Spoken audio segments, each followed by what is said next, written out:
In the next section of the course, we're going to be studying rotational and circular types of motion, which is something we've somewhat swept under the rug so far.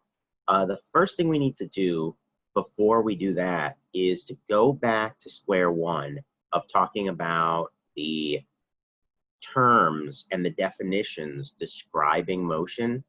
And we need to be more careful about how we are going to use these in rotational motion.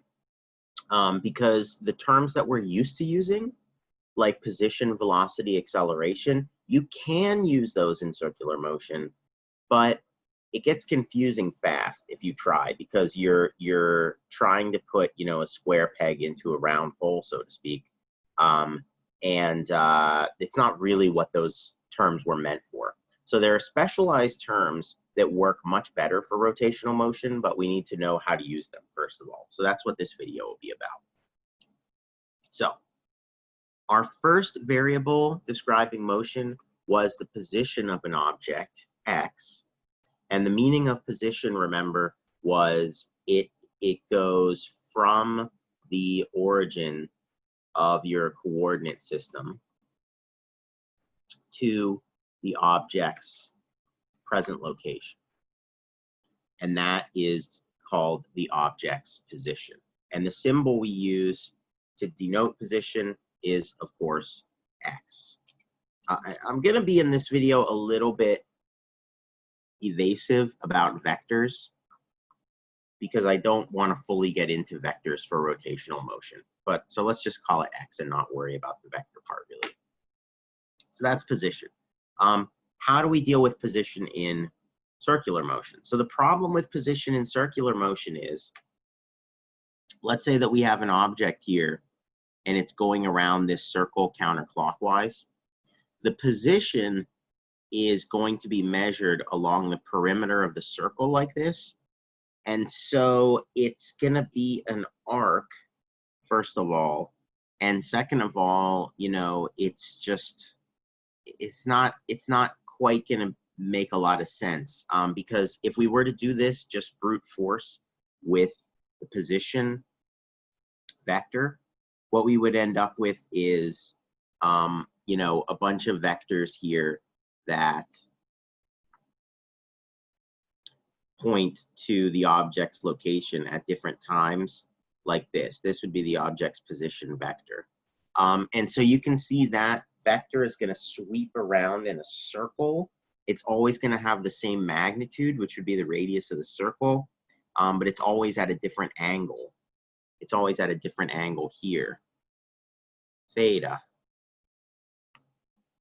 if we measure it counterclockwise from the positive x-axis. So since that vector always has the same magnitude, why even bother giving its magnitude? All we really need to know is the angle of that vector. So in rotational motion, instead of giving the object's position, we're just going to give its angular position. And by angular position, I mean that angle theta that's shown in the picture. So it basically goes from the plus x axis counterclockwise to the object's present position vector measured from the center of the circle.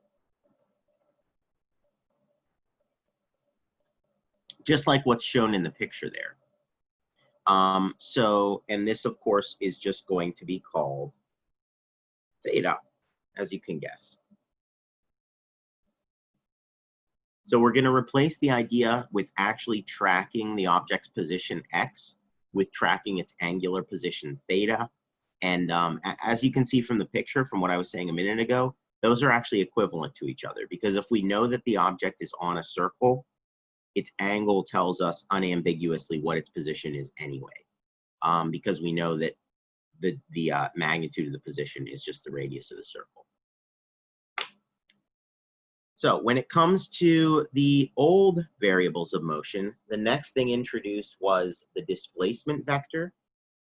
And so the displacement vector is basically the difference between two position vectors.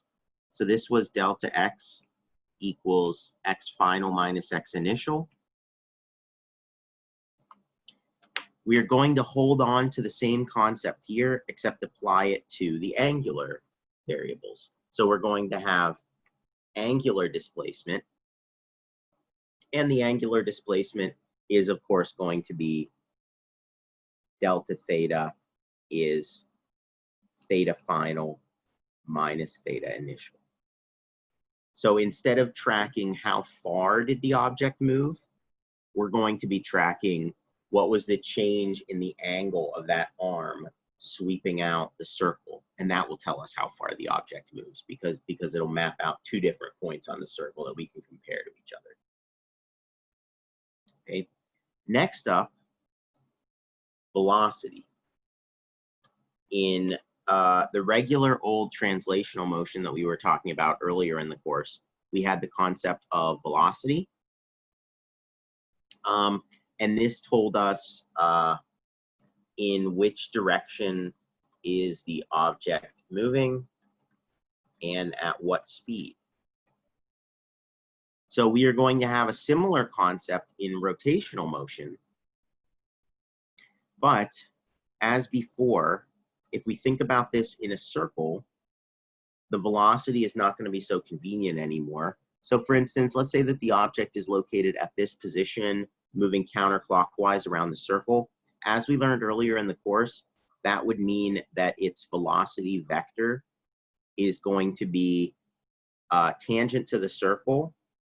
And like at some later time, let's say it's over here, now the velocity vector is tilted in a different direction. What's tough about the velocity here is that the direction of the velocity vector is constantly changing.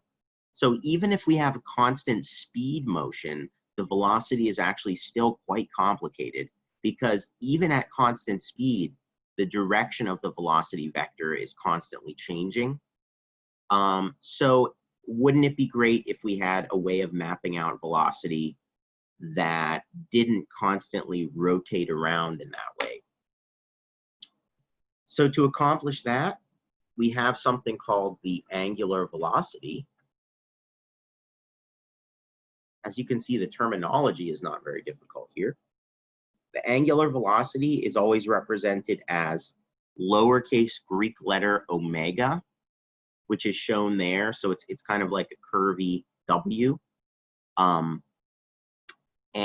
meaning of the angular velocity is it tells you in which sense, let's call it, counterclockwise or clockwise, is the object moving and at what angular speed, where the angular speed is how fast is theta changing.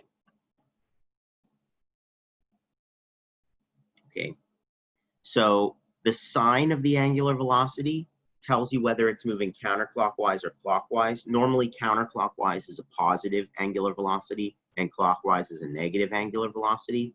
And then if the angular velocity is bigger or smaller, it means a faster or slower rate of spinning around in the circle.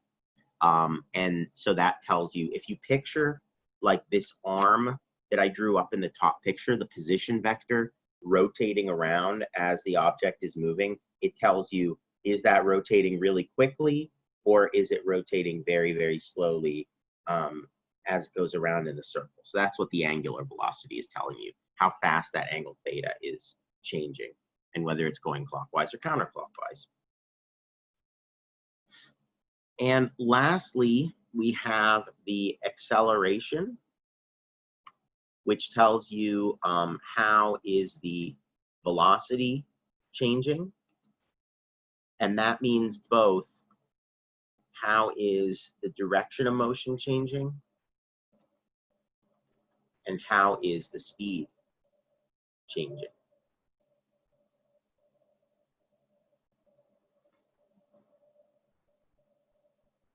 Okay. And the acceleration was, of course, A.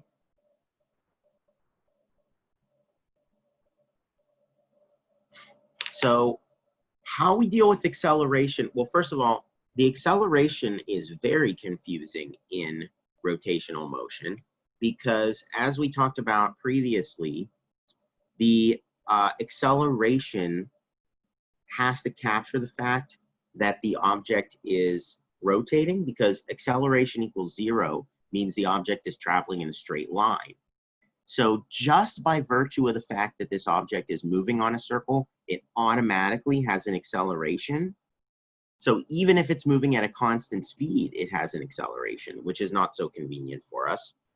And then we have an acceleration vector, which if it is moving at constant speed, the acceleration vector would be perpendicular to the velocity, pointing back towards the center of the circle. And that's not so convenient either, because it means the direction of the acceleration vector is constantly changing, which makes the acceleration quite complicated, even in very simple cases. So just as the angular velocity is more convenient than the velocity, we'll also have to do the same transformation to the acceleration. This is going to be slightly more complicated. The way we handle the acceleration is a little bit more of a mouthful than how we handle the position and the velocity. So I think I might leave some of this to another video, but I'll give you at least a preview, which is we do have, as you would guess, a concept called angular acceleration. Angular acceleration is represented by lowercase Greek letter alpha, which looks kind of similar to a lowercase a, or some of my students say kind of looks like a fish. Okay. And the angular velocity tells us only how the speed is changing.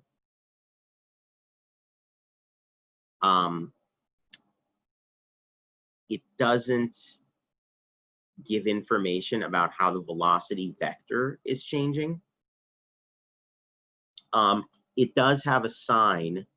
If the sign is the same as angular velocity, that's a speed up, just like with regular velocity and acceleration. If the angular acceleration and the angular velocity have the same speed, the object is the same sign, the object is speeding up. If the angular velocity and the angular acceleration have opposite signs, the object is slowing down. So it does have a sign in that sense, but it doesn't try to capture the fact that the velocity vector is constantly changing in direction. It only tells you, we're assuming the object is moving in a circle already, so we know the velocity vector is rotating. The angular acceleration is just telling us how the magnitude of the velocity is changing, really. So that gives you a brief introduction of some of the terminology we'll be using in this section. We'll dig into kind of the more nitty-gritty details in future videos.